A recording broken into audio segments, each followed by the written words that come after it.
Vivir es un derecho fundamental, pero para algunos, morir también lo es. Yo pido que se respete mi decisión de la eutanasia. La vida no es una obligación, la vida es un derecho. Ser responsable de mi vida es ser responsable de mi muerte. Nosotros tenemos un ser querido que médicamente no tenía posibilidades de vivir, pero hoy él está bien y se está recuperando. La Iglesia considera que la vida se tiene que respetar desde el momento de la concepción hasta el momento último. Nosotros luchamos por una muerte digna para nuestra hija Camila Anaí Sánchez. Mientras algunos solicitan acabar con su propia vida, hay quienes piensan que no se puede decidir cómo y cuándo morir.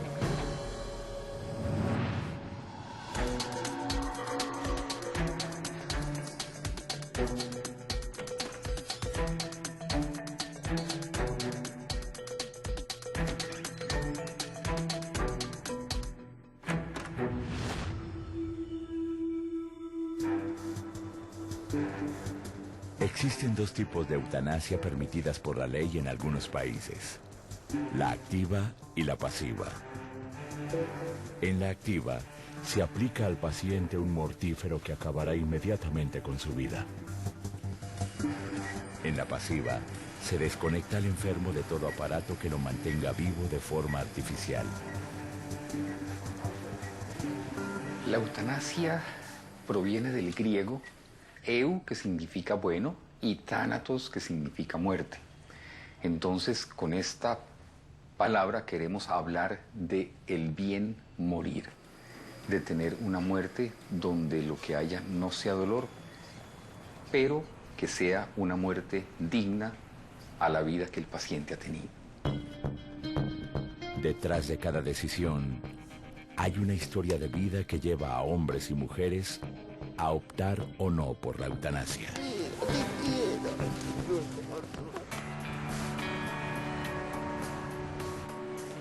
Enrique tiene 27 años. En el 2010, sufrió un accidente que lo dejó en estado vegetal persistente por 10 meses. Hoy se recupera de las consecuencias de un traumatismo cerebral, una recuperación que familiares y amigos creían imposible. Ese día nos habíamos quedado de ver con Enrique en la noche. Nunca apareció, el teléfono celular luego ya no contestó. Y al día siguiente, 15 de abril, en la mañana, que seguía sin aparecer, fue cuando pues empezamos a preocuparnos un poco y nos dimos cuenta que había tenido un accidente. Él había caído de unas escaleras dentro de un edificio y como estaba solo nadie se había dado cuenta de esto. Como hasta las 9 de la mañana del 15 de abril fue cuando logramos ya localizarlo, lo estaban llevando ya al hospital. El accidente de Enrique le provocó serios traumas en su sistema neurológico y entró en estado de coma. Los médicos le dieron posibilidades mínimas de sobrevivir. Y aunque la fe estaba presente, su estado era cada vez peor. Me dijo el anestesiólogo, pase, hable con él porque la va a escuchar. Entonces lo vi y le dije, hijo, si tú quieres, si Dios lo permite, vas a estar bien. Vamos a luchar juntos. Entonces el doctor, ya me enteré que lo habían operado con un 4% de posibilidades de vida. Y bueno, salía el doctor a dar el parte médico y decía, siga rezando. ¿Cómo está Enrique? Siga rezando. ¿Qué quieres hacer? Vamos a un rato al tercer piso. En toda esta historia de lo que ha pasado con Quique han habido 4 momentos muy difíciles. El primero fue cuando tuvo el accidente, que tuvieron que removerle la mitad del cráneo. El segundo fue cuando tuvo la cirugía en la cual le colocaron nuevamente esa pieza de cráneo que le habían retirado y que le habían guardado en el abdomen. Desafortunadamente se infectó, le dio meningitis muy, muy severa. Y una tercera, en otra de las cirugías, el cerebro se colapsó. No había realmente ya esperanza de que Enrique viviera. La cuarta ocasión, médicamente Enrique fue diagnosticado como estar en un estado vegetativo persistente, ¿no? Al quedar en estado vegetativo, los familiares de Enrique se hicieron duros cuestionamientos. Sentía que no merecía ese tipo de sufrimiento. Pero aún así dije, Señor, es mi hijo, pero somos tus hijos. Y tú sabrás qué es lo mejor para Enrique. Lo único que te pido es que me ayudes a entender tu decisión para poderlo ayudar. Creo que ahí fue cuando más por nuestra mente pasó el, no puede ser. O sea, se va a quedar como un vegetal para siempre. ¿Por qué? No hay forma de terminar con esto, no es vida para él. Y lo curioso es que no es vida para él, pero en el fondo también llegamos a ser un poco egoístas y es que no es vida para nadie. Entonces no solo estás pensando en el paciente, a veces también estamos pensando en nosotros. ¿Qué me espera como familia? ¿Qué me espera como amigo? ¿Qué me espera como hermano de Enrique con un vegetal? ¿No es más fácil que muera?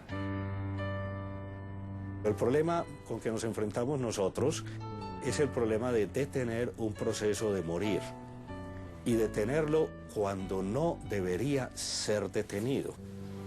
De colación tengo un sándwich. Cuando las personas entiendan que al final de la vida hay una opción de tratamiento, cuando no se pierde la dignidad por padecer una enfermedad terminal, seguramente la eutanasia no va a ser la primera opción.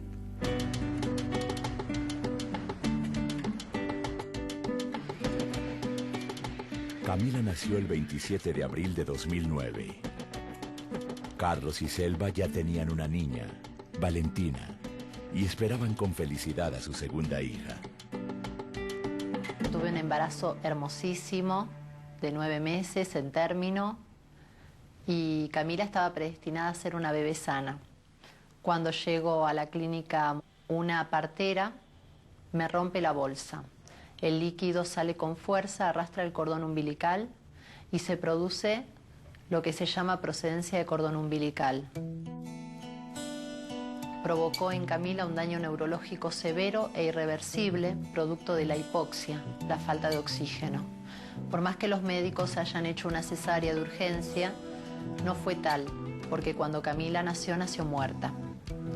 Nació muerta y se la reanimó durante 20 minutos y se la conectó a un respirador artificial. Pasados 3 meses, Camila no comía, no parpadeaba, no lloraba ni sonreía. Camila se le dio todo el amor, se la abrazaba, se la besaba, se la estimulaba, se la movilizaba para evitar las escaras, pero su cuerpito no respondía a esos estímulos. El tiempo fue pasando y al año de vida de Camila, la obra social nos dice que es imposible que Camila pueda tener alguna recuperación.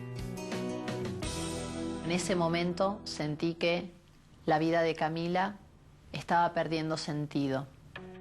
Cuando Selva perdió las esperanzas de una vida normal para su hija, buscó la forma de acabar con su dolor.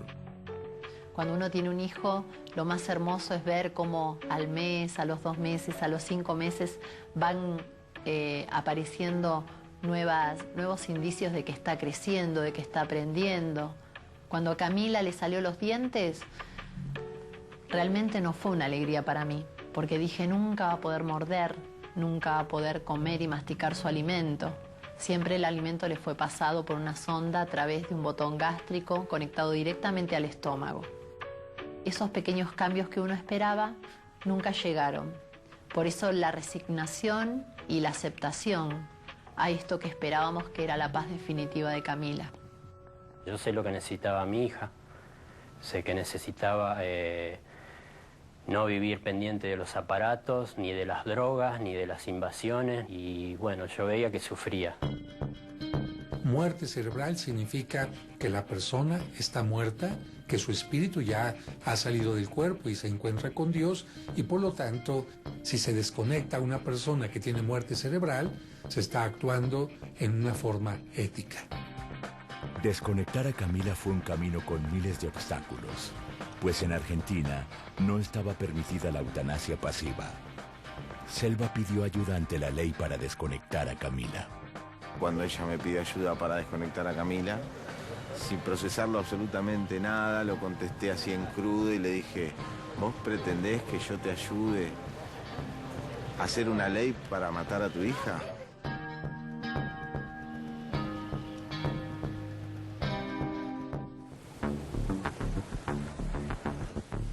Rodrigo tiene 32 años. Vive en Cali con su madre y ayuda a su hermana en la decoración de tarjetas. Los médicos le diagnosticaron neurofibromatosis tipo 2, una enfermedad que da a una de cada 50,000 personas. En su estado más crítico, este problema genético acaba con los sentidos de la persona y le crea tumores que pueden desfigurarla por completo. Desde el equilibrio que no puedo salir solo en ninguna parte. Anteriormente me gustaba mucho nadar, ya no puedo nadar. Me gustaba ir al parque a jugar con mis sobrinos, no puedo salir. Ya no puedo escuchar música porque soy sordo. Me gustaba leer, ya no puedo leer porque me cansan la vista. Y poco a poco estoy perdiendo la visión. La tarea que tenía la tarde.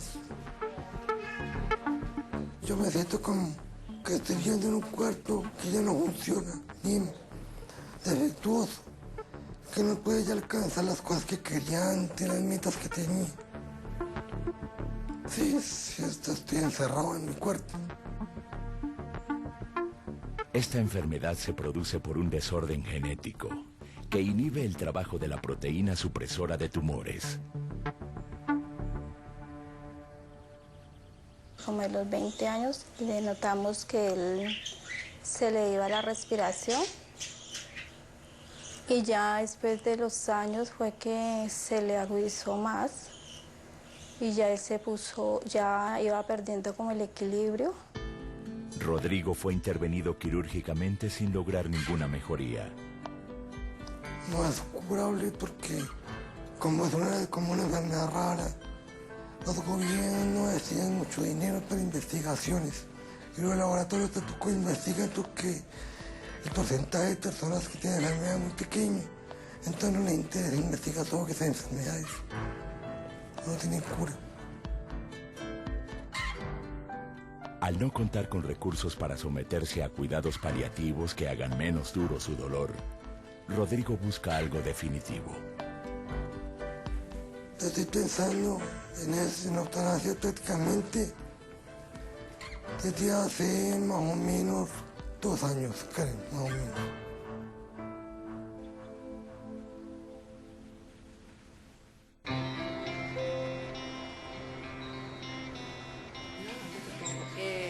Se me hace que la cadera está un poco chueca. Sí. Gracias a las terapias de rehabilitación y a los esmerados cuidados de familiares y amigos, Enrique ha tenido una considerable mejoría luego de permanecer 10 meses en estado vegetativo. Vamos, Kike, jala. En esos momentos siempre pasó por nuestra mente el ¿por qué sigue? ¿Qué pasa? ¿Cómo podemos terminar esto para bien o para mal? A veces es muy difícil porque llega a haber momentos en los cuales no vemos realmente nada de avance. Ha sido un proceso largo que obviamente nos ha cambiado y nos ha afectado a todos. ¿Qué onda? A través de la ley de voluntad anticipada, en México está permitido que un paciente no sea sometido a entubamientos para vivir de forma artificial, si así lo expresa mediante un documento. El espíritu de la ley de voluntad anticipada tiene que ver con evitar un sufrimiento innecesario. No se trata de alargar ni de acortar la vida. De hecho, la ley es muy clara y nos expresa que no permite y no está facultado bajo ninguna circunstancia el acortamiento intencional de la vida. Cuando te enfrentas a una situación así, obviamente buscas una solución, ¿no? Primero lo obvio y lo natural es los médicos, ¿no? Los médicos tienen que salvarlo. Poco a poco, cuando los médicos empiezan a dejar de darte esperanza, de que pues no hay mucho más que hacer, buscas opciones. Cuando la ciencia daba pocas posibilidades de recuperación para Enrique, su familia buscó en una sanadora espiritual el apoyo moral que necesitaban para seguir en la lucha. Ay, me decían con Enrique, oye Francesca, es que Enrique está así, es que no sabemos si nos está escuchando. Y les decía, los está escuchando. Qué angustia es para esa persona saber que están a punto de aplicarle la eutanasia y dice, oye, no, espérame tantito, sí los oigo, estoy vivo. Lo empecé a ver cada semana, íbamos en este proceso, tuvimos que hablar con la familia porque esto es una parte muy importante, muy, muy importante. Que la familia de un enfermo realmente esté con él en todo. Desde el amor, la misericordia y la compasión. Me abrazo. Yo la verdad que antes no era una persona muy creyente, nada creyente, cero devoto. Dios para mí no significaba nada importante en mi vida. Cuando ella entró, bueno, pues la conocimos y pues vamos a darle la oportunidad. No tenemos nada más que perder de lo perdido que ya está absolutamente todo.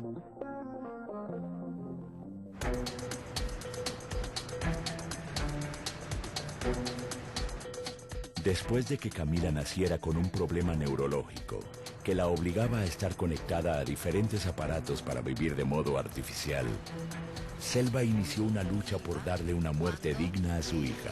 Se estaban aplicando métodos desproporcionados, extraordinarios, con tal de evitar que la muerte acontezca. El texto de la ley... En un principio fue una crisis muy profunda la que sufrimos en la familia, desde el mismo momento que me dieron el alta a mí y Camila quedó internada. Llegar a casa, desarmar el Moisés, la cuna, regalar cosas para evitar ese dolor de ver una cuna vacía. Fue muy difícil aceptarlo y muy difícil para todos nosotros como grupo familiar. Selva y Carlos entendieron que Valentina, su hija mayor, no podía quedar desamparada. En el momento en que Selva y yo decidimos que tenía que salir a los medios, se estrechó más mi relación con Valentina, porque yo era papá y era mamá. Mientras Selva iba al Congreso, a un canal de televisión, a donde fuera, Valentina por lo general se quedaba conmigo. Y bueno, yo tenía que cocinar para Valentina, recibirla del colegio, hacer de padre y de madre. Y bueno, ese fue el gran costo que tuvimos que asumir, ¿no es cierto? En julio de 2011, Selva inició una lucha legal para desconectar a su hija. Una ley nacional para los derechos de los pacientes era lo que se necesitaba.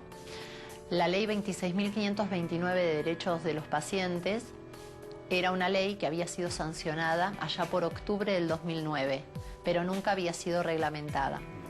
Entonces se empezó a trabajar en función de esta ley que necesitaba concientización, creo yo. La necesidad de que la gente pudiera estar al tanto de qué hablamos cuando hablamos de muerte digna. El político Marcelo Vélez fue el encargado de asesorar a Selva en su trabajo ante el Congreso. Yo ponía reparos y venían sus reflexiones y su debate, ella iba derribando cada prejuicio mío, yo no me estaba dando cuenta de eso. Cuando me despojé de todo eso, pude ver con claridad y me di cuenta que en ese momento la clave para ganar esta pelea, esta lucha, era precisamente la información y los prejuicios, pelear contra todo esto. 3 comités de bioética en Argentina dieron un dictamen importante que ayudaría a Selva a estar más segura con su objetivo. El caso de Camila es la imposibilidad de la medicina de aceptar que ya no puede hacer nada y que las decisiones en estas situaciones no le corresponden a los médicos, le corresponden a los familiares o a quienes están cercanos al paciente, ¿no es cierto?, al afectado. Estamos muy en contacto con la muerte violenta, con la muerte que vemos en la televisión, con la muerte de los periódicos, pero con la muerte concreta de la persona que está con una enfermedad que le produce unos sufrimientos que para ella son intolerables. No estamos en contacto, entonces no hemos desarrollado una sensibilidad a respetar a esas personas y a respetar esos pedidos. Y bueno, y así fuimos llegando a distintos estamentos de la política, con diputados, con senadores, donde se elaboró finalmente un proyecto. Aunque se opone a la eutanasia activa, la Iglesia tiene una razón de peso para apoyar la eutanasia pasiva. Ir en contra del proceso natural de la muerte significaría querer ser Dios, querer alargar una vida más allá de lo que ordinariamente tiene. Esto llevaría a entubamientos, esto llevaría a gastos desproporcionados para aquel nulo avance que se pudiera tener. Un ejemplo de esto lo encontramos con el Papa Juan Pablo II, que días antes de su muerte le dijeron que le iban a intubar. Y él dijo, está escrito en el catecismo por mí mismo que de acuerdo a los resultados podrían ustedes hacer una acción. Si el resultado no es proporcional a alargar la vida, no es necesario. Por lo tanto, no me intuben. Es un gasto económico muy importante. Si ese gasto se hace en beneficio del paciente porque el paciente va evolucionando positivamente, bienvenido sea. Pero era un recurso derrochado, perdido, inútil, porque realmente uno no veía esos cambios positivos que esperaba. Casi 3 años después del nacimiento de Camila, se publicaría una respuesta definitiva desde la ley para determinar su rumbo.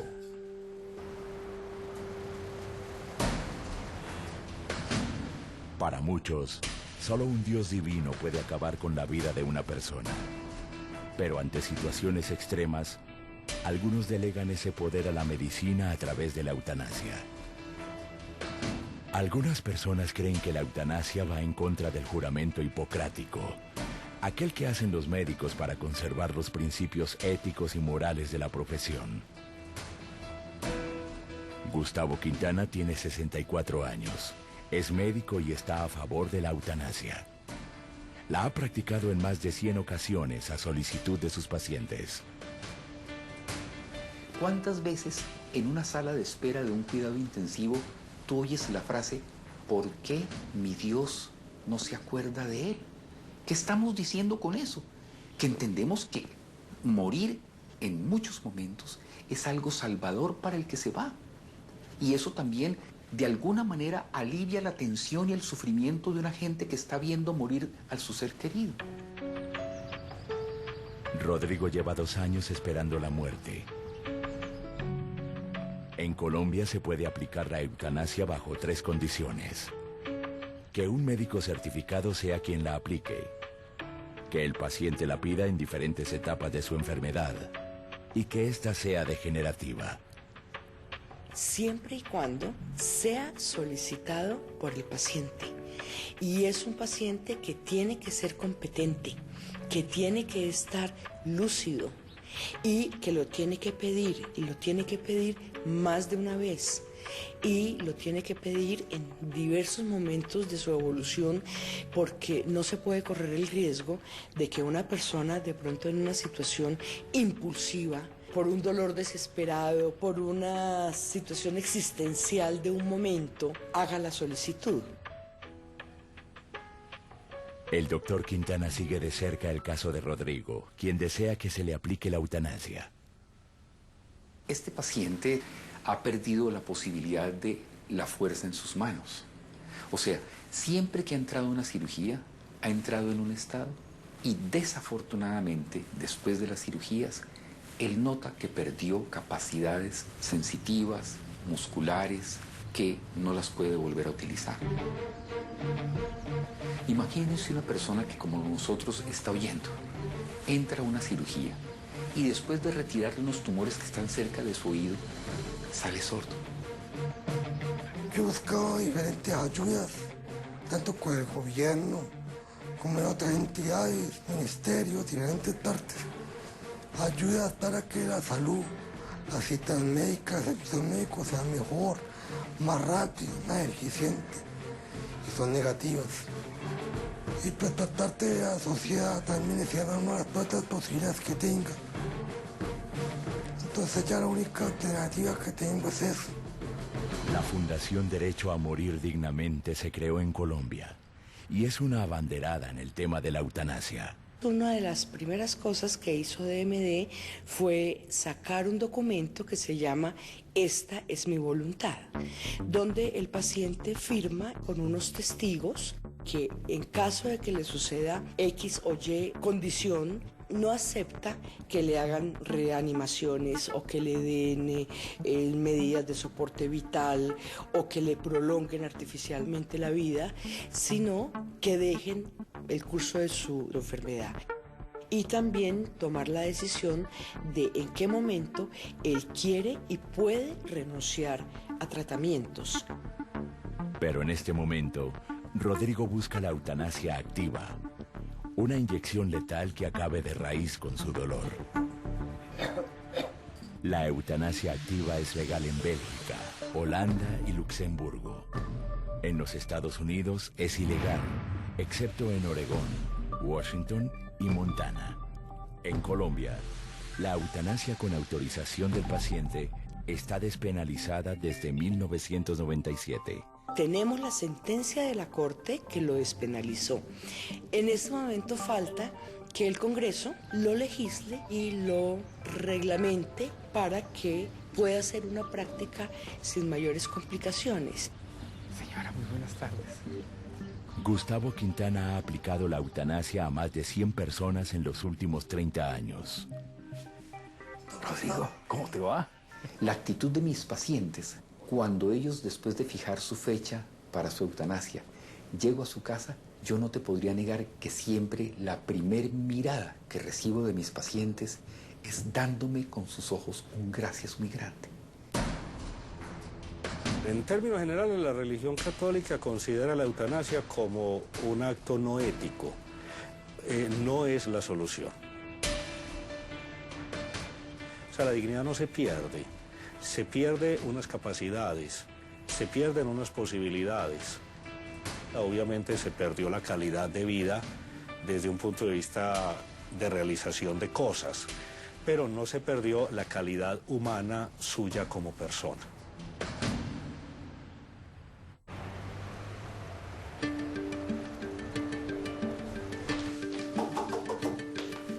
Yo soy... Hola. Al ver a Enrique en un estado vegetativo persistente, sus familiares y amigos se enfrentaban a un duro debate científico y moral. Francesca, una sanadora espiritual, les ayudaría a mantener la esperanza. Cuando Enrique no tenía muchas esperanzas de vivir, salió Francesca y nos dijo, está perfecto, va a estar bien. La reacción en ese momento mía fue pensar, está loca. Y lo que salió de mi boca fue, te equivocaste de paciente, ¿no viste a Enrique? Y me dijo, no, sí vi a Enrique.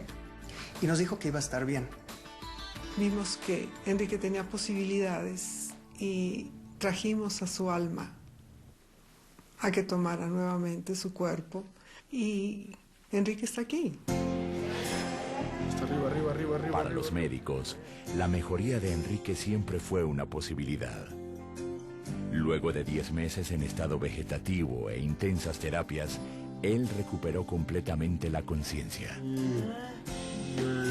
Solo Enrique sabe si en los momentos más duros de su enfermedad, él ha querido morir.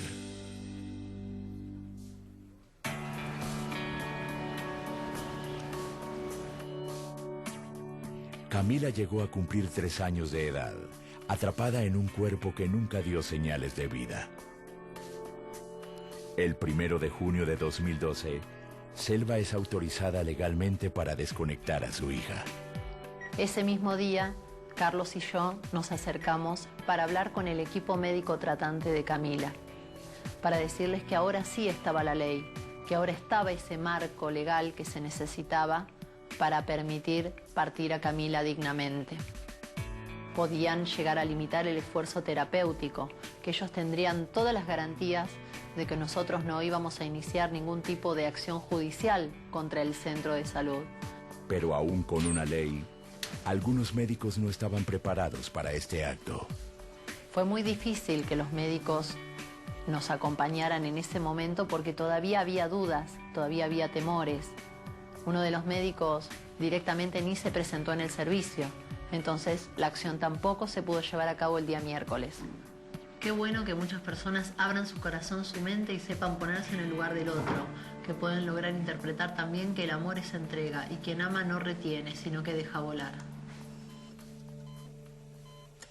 El jueves, el día 7 de junio, el equipo médico sintió el respaldo y definitivamente a las 10 de la mañana comenzaron con el proceso de desconexión del respirador artificial. Y Camila falleció a las 12:15.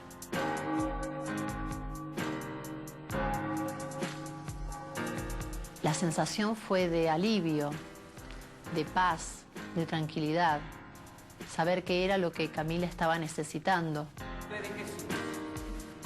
Llamamos al servicio fúnebre, nos despedimos de ella y bueno, finalmente sus restos fueron trasladados al cementerio privado en donde se realizó la cremación. Dale, Señor, el descanso eterno y brille para ella la luz que no tiene fin. En el proceso para buscar la muerte de Camila, siempre estuvo presente la iglesia. Nosotros hemos pedido al padre Juan del Rey una valoración moral sobre el caso. ¿Por qué sería moralmente válido limitar el esfuerzo terapéutico en Camila? En el fondo fue mostrar, digamos, que no había de parte de la iglesia oposición en este caso concreto que se podía desconectar. Ay, cuando lloramos juntos, cuánto. Hay casos que se puede, digamos, que no vas contra ningún principio moral de la iglesia. Esa fue la valoración moral que yo hice. Al recibir ese informe, nosotros sentimos una paz profunda. Sabíamos que lo que estábamos haciendo, la iglesia también lo apoyaba y lo acompañaba. En algún momento había mucha tristeza, en otro había esperanza. Y bueno, el último poema, que fue hace poco, ya fue el de la despedida, de decir, bueno, ahora estoy llorando, estoy sufriendo, pero mañana cuando vuelva a ser feliz, vas a viajar conmigo a donde vaya, vas a estar conmigo siempre. La lucha de Selva no solo sirvió para desconectar a Camila, sino para que en Argentina se aprobara legalmente la eutanasia pasiva bajo el título de Ley de Muerte Digna.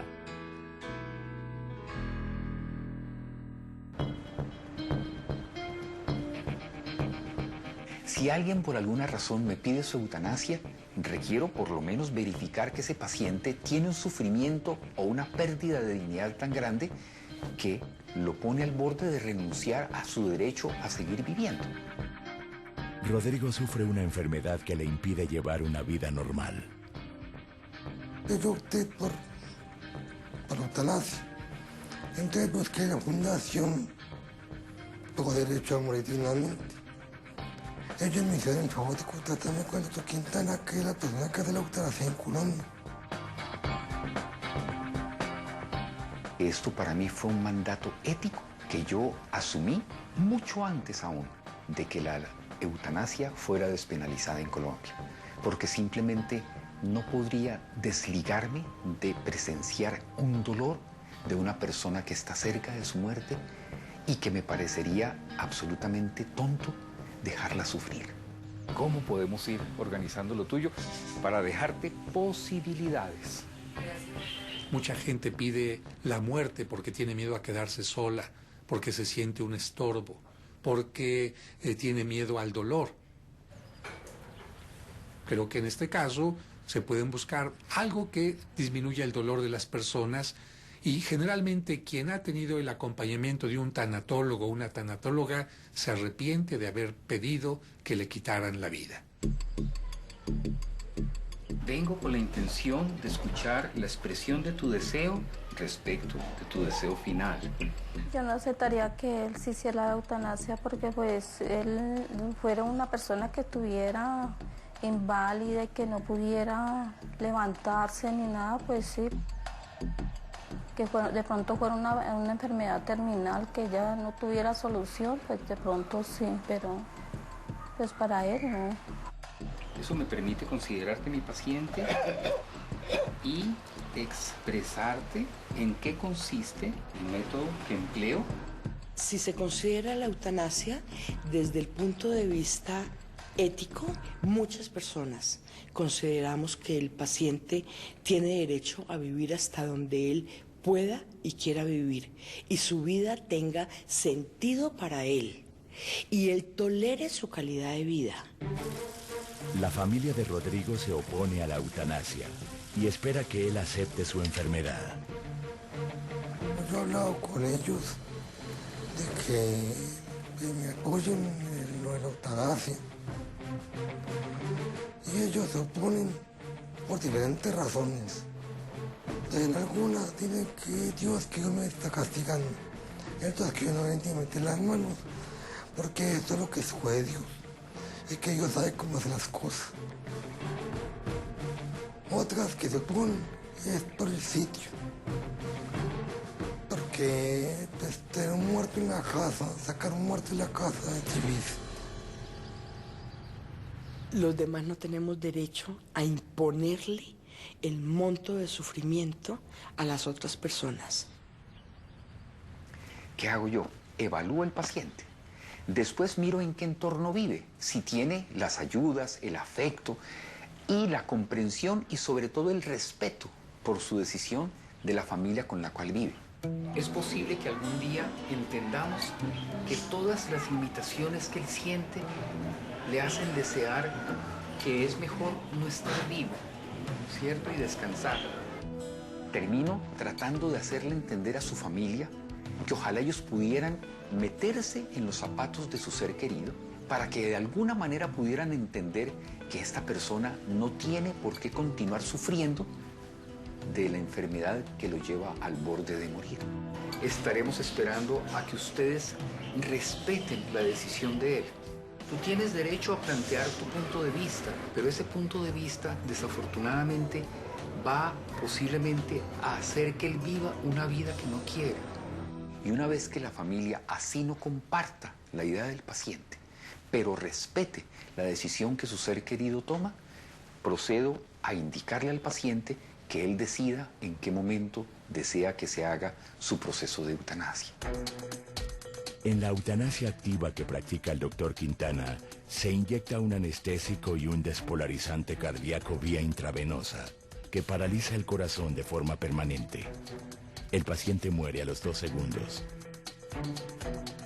Quienes se oponen a la eutanasia recomiendan cuidados paliativos, pero Rodrigo no tiene los recursos para someterse a ellos y el Estado tampoco se los brinda. Las personas que solicitan eutanasia generalmente son personas que tienen síntomas descontrolados o tienen miedo al descontrol de los síntomas físicos en los últimos días. Una vez se les dice que no se van a abandonar, que existe una oportunidad de ser tratados, esas personas posiblemente van a disminuir esos requerimientos de eutanasia. El paciente terminal sigue siendo persona. El Estado tiene que tomarse el trabajo de asegurarle el derecho a ser tratado hasta el final de la vida.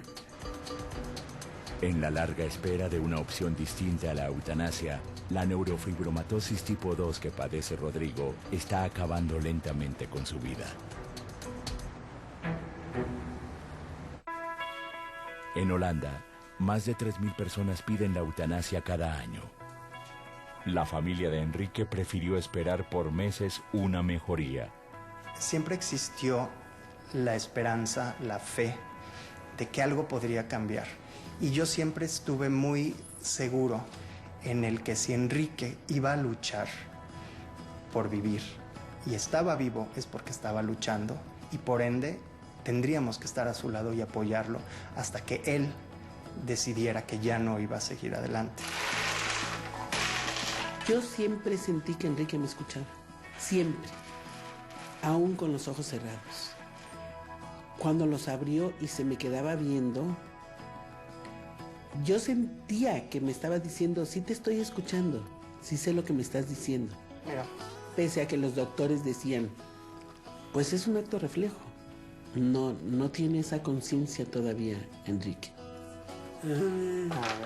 Jamás nos ha comentado que no quiere seguir, que está cansado de todo este proceso, que ojalá se hubiera muerto. Al contrario, él agradece la oportunidad que está teniendo de recuperarse. De alguna forma te tengo que hacer rogar porque si no... Hoy vemos que gracias a Dios le dimos la oportunidad de vivir y de seguir. A Enrique todavía le falta un proceso para poder estar hasta el tope donde va a llegar. Le falta caminar, le falta movilidad en el brazo derecho y está en un proceso de recuperación y diario tiene terapias de rehabilitación y demás que lo están llevando a poder llegar a donde estaba antes. Él me ha enseñado a ver lo que no veía, a sentir lo que no sentía, a pensar lo que no pensaba. La verdad que es una persona que nos ha enseñado mucho, porque a pesar de estar en la situación en la que está y haber pasado por todo lo que él ha pasado, es mucho más feliz que muchos de nosotros.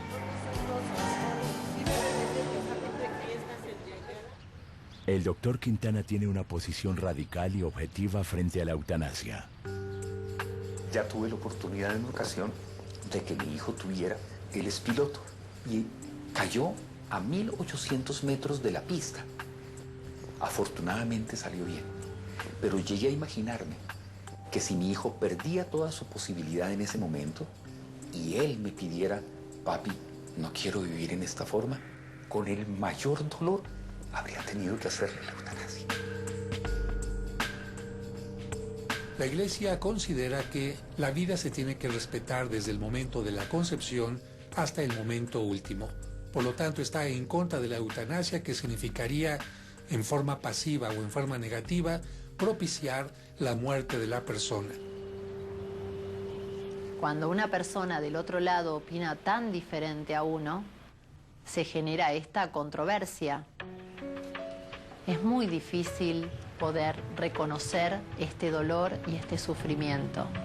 Nosotros porque lo estamos pasando, pero el que nunca lo vivió no sabe de qué se trata. Mírenla, ahí está, tan sin miedo, tan quieta y moviéndonos, entrando en nuestros sueños más puros, haciéndose silencio ante los juicios. Mírenla y ayúdenme a enseñarle cómo se siente el amor de los hombres, ella que ya conoce el amor de Dios. No sé qué más pedirles.